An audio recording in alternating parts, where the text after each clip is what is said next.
Today, today we'll be starting with our next chapter, that is time.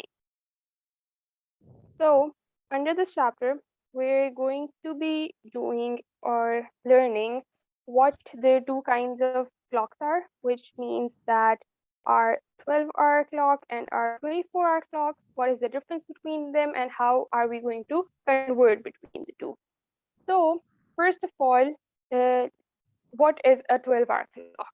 A 12-hour clock is the one in which the times are divided, the day is divided into two times. The first 12 hours of the day, the first 12 hours of the day would be called AM, while the next 12 hours of the day would be called as PM.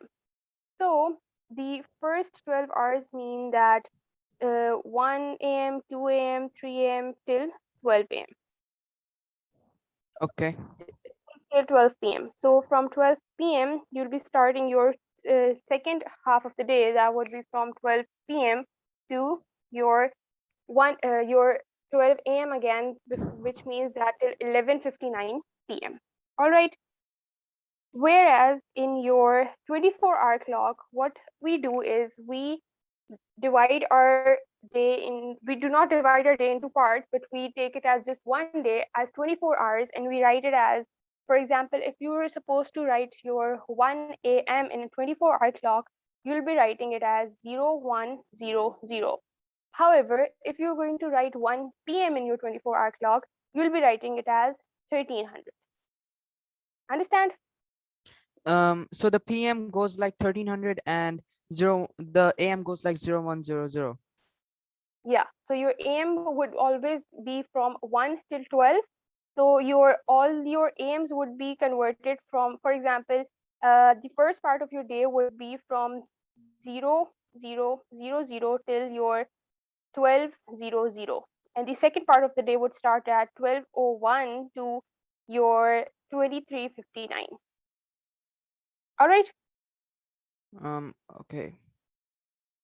Okay, it'll be more understandable when we'll kind of use the conversions. We'll do the conversions as well.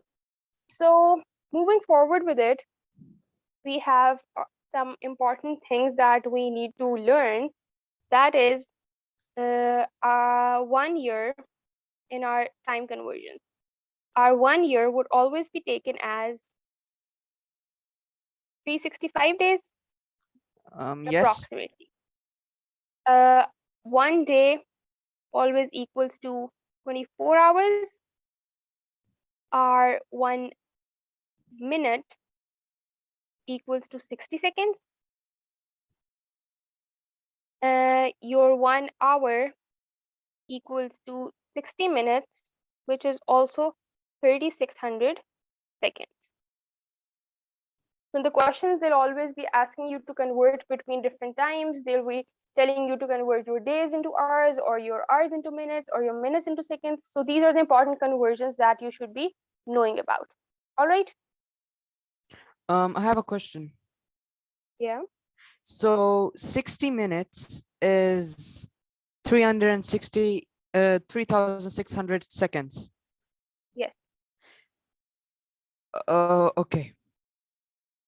That see, every minute has 60 seconds. So if 1 minute has 60 seconds, so 60 minutes would have 60 into 60 seconds, Yes. which is your 3600. Okay. All right. Moving forward with the chapter, you will be doing questions related to speed, distance, and time. So the important formulas that would be included in your questions would be the first being the formula for the speed, which is speed is equals to distance divided by time. And when you rearrange the formula for time, it becomes time is equals to distance over speed. And rearranging it for distance, we get distance is equals to speed into time. So these are the three important formulas that we will be working with in our questions. All right. Okay. Okay.